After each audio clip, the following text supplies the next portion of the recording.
Hi, I'm Liam Sankey, and I am about to explain to you everything that went into It Started Off as Lovers. So, to begin with, the reason we made this movie is because I was doing a college project which was labelled Journey. Now, when given Journey, I didn't do the typical thing when people are like, oh, Lord of the Rings, that's like a journey, a physical journey. I wanted a journey into madness, a journey into chaos, a journey into a different attitude from characters, different persona. I didn't want to make a short movie where a person goes from one location to the next location, because personally to me that's boring. However, Lord of the Rings did do it quite well. They did that in a span of 3 hours, and this is a short movie, which is typically under 10 minutes. Now, the movie opens in this forest, this woods. I wanted it to have a slow descent into the main dialogue, so people can have this thinking time of anticipation. The very first shot we get is our main character Noah standing and digging in this woods. On his left, there are two lights. This is supposed to signify, or they're supposed to show a car. So the car's giving him light, he's drove to this location, he's now digging. At this moment in time, nobody knows why he's digging. Now, this shot in particular is heavily inspired on Sin City, with their classic, very dark outlines, but it's not the same as Sin City, because they were originally made the shot to look very dark and add the parts going into it. Here I've stylized it myself, so this shot is not actually this small. I had to get as far away as possible from the actual scene, which was quite hard as there was trees in the way, so I got as far back as possible, and in post-production I shrunk it, went into Lumetri Color in Premiere Pro, and added a massive vignette around the outline. And then from there I layered it again on top, took away that Lumetri, and masked out the two lights, which is why it's a bit flickering, because I couldn't perfect it in time for outgoing. But that's the only thing. And when people watch it, that's it only comes into my mind when some people might watch it first try and see it straight away, but for me, that was just the one annoying thing about the shot. But in general, I love this shot. It's one of the ones I spend the most time on. We have this shot of Noah digging the hole, of quite a zoomed up one. In the actual storyboards for this, there was supposed to be another shot after this, which had dirt piled onto it, but the problem on location was we couldn't dig a big enough hole, as there was a bunch of tree roots in the way, and we just did as much as possible. The shot after that was a stock video, which I took, which had similar trees, and what I did is I added a bunch of stuff on top of that, effect-wise. I made sure to get rid of the sky. I wanted to darken up the scene a little bit, get the right colour. When I shoved the JPEG of the stars behind it to really perfect this. And I think it looks perfect, it works with the scene. I just need the shot between this one and the next one, because the next one's kind of similar and it would look weird if they were put next to each other. This shot, the one after, we've got Noah holding this knife. Now this is a shot explaining why he's digging in the previous ones, and we got his girlfriend in the background as a memory going, I don't want you in my life anymore. And yeah, from there we got this shot, this transitional shot I originally planned in the storyboards, where it would go through and land it in the same flashback. Now, the podcast in the background is a true crime podcast. You can hear it throughout the scene, and it's just there. I needed to have some background noise, otherwise it'll be way too quiet. So I added a true crime podcast in there, which I think works for the scene. It's quite good and it just works. Now, when you see the phone is originally the background. You got Mel and you got Noah standing next to each other on his phone. That's to show that in some point in their relationship, they were happy.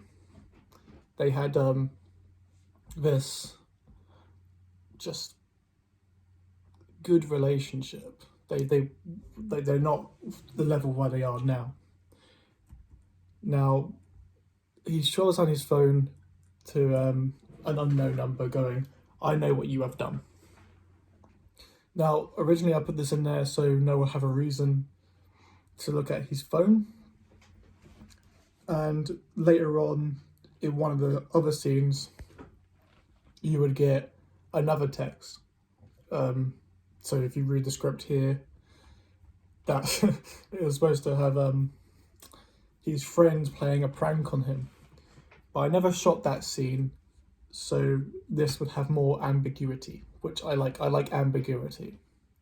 It would just have more of a creepy, more of a suspicious type deal to it, which I personally like. I think that's more effective storytelling than originally saying, "Oh, look, I'm your friend."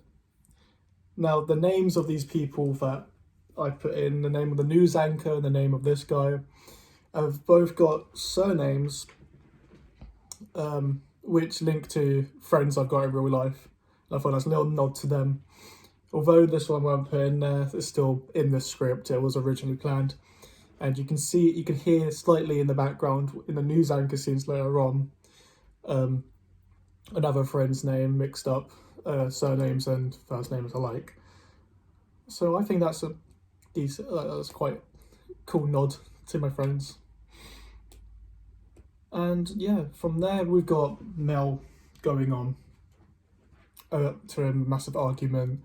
Then Mel storms out. Now, throughout these scenes, there was a lot of times where my actors, Noah and Mel, would look at the camera. So I had to layer it on top, just random scenes. I had to cut between the characters.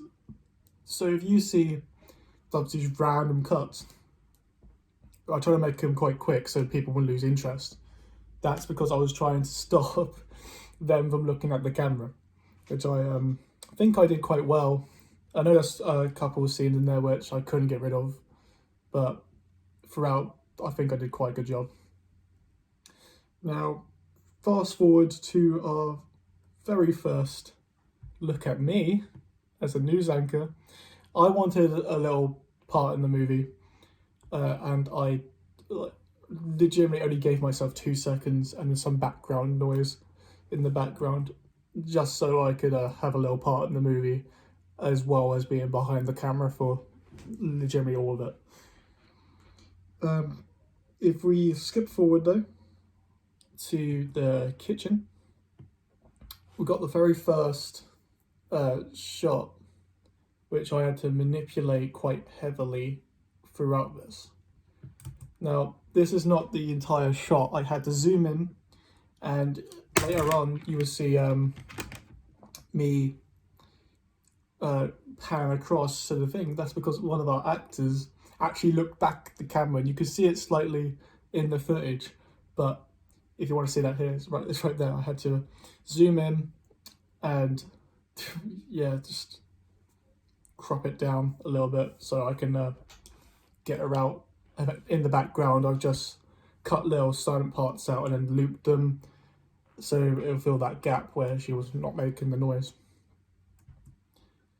The actual fridge scene, that GoPro was in there for 5 minutes long. It's so cold, it was quite funny. That is my own fridge. Random things layered between each other, one Budweiser. I think they should hire me in the future, you know. They should give me some promotion. Fund me for the next movie. because there's a lot of like random product placement as well, which is, yeah.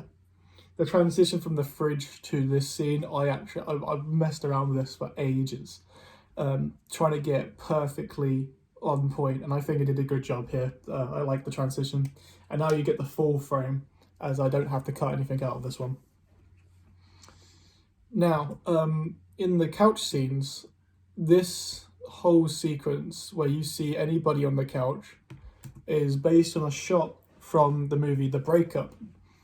Now, I'll put that here. That's the shot I'm on about. I personally like this shot where you see the separation between characters. So you've got Noah on one side, Mel on the other. I like to have the show that whole gap in the middle to show that separation between these two people.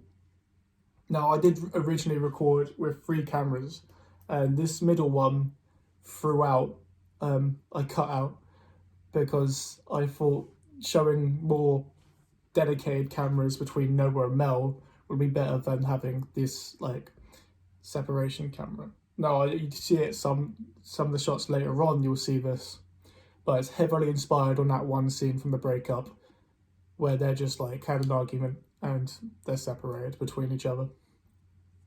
Now, I also had some shots where Noah's by himself, and I want to show all that gap on the other end of the sofa to show that he's actually alone, and it's not a good place to be right now. Now, the beer scenes itself are all thinking time for our characters. It's just there to give a little bit of time for their minds to click that they want to do what they're going to do later on. Noah in this scene is drinking because he's drinking away his sorrows, in a way, where he wants to forget the past, what he did in Manchester with that one girl, and he just wants to forget everything. He wants to stop the arguing.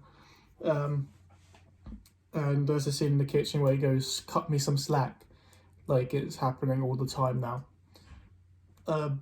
Mel, the reason I have Noah on the frame for the majority of it is because Mel's in the kitchen thinking what she's thinking of doing, which is to murder Noah. She's got that knife, which is constantly on the drawing board. Now, I did script that we'll have scenes of the drawing board get slower, more ambiguity there, but for brevity itself, I had to cut a lot of scenes down to make this as short as possible. As in feedback from previous cuts, people wanted it to be shorter than what it was. So if it feels rushed, I had to cut a lot of scenes out of the actual movie itself. Now, I have problems with colour grade and colour correction, and scenes are very hard for me to colour grade because I'm partially colourblind with blue and purple, and also green and brown.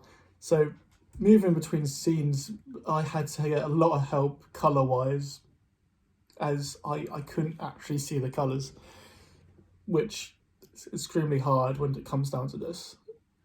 But I think I made a good job here. I think after I got all that help of what colour was what, the scenes look quite good next to each other. Now, the fight scene itself, there was one scene where a camera shoots from the back round to the front. Now, we needed to cut this scene down quite a bit as it lasted way too long and it was a bit awkward. So there was a part where I zoom round, and that was heavily inspired from Edgar Wright's effect, where he likes to zoom around quite a bit. It's like a bullet time type thing kind of deal. But yeah, I did that so I can quickly speed this scene up quite a bit, while also cutting out a line where Noah's like, "What the F?"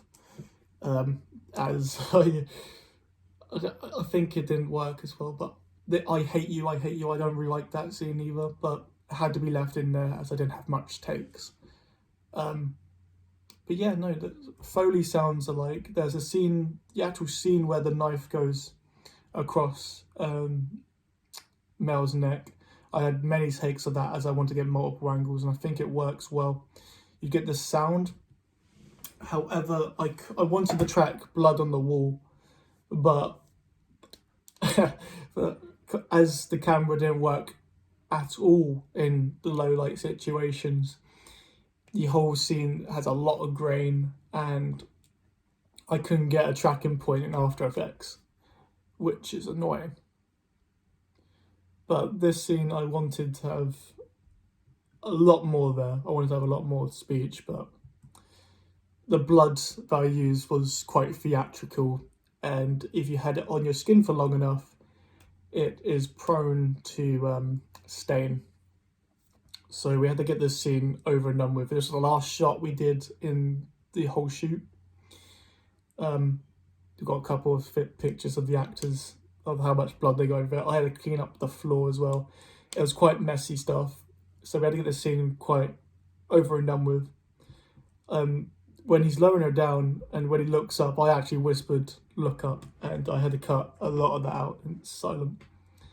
Now this is one of the only scenes I actually used a transition on between two things. Earlier on I did like 2 shots which it's like a match cut type deal, but this one I fade to black and then in the flash forward I fade back in and I reverse the scenes like you see at the beginning. So it looks like he's looking down and he's looking like he's putting the knife down as well, like he's dropped it in the hole.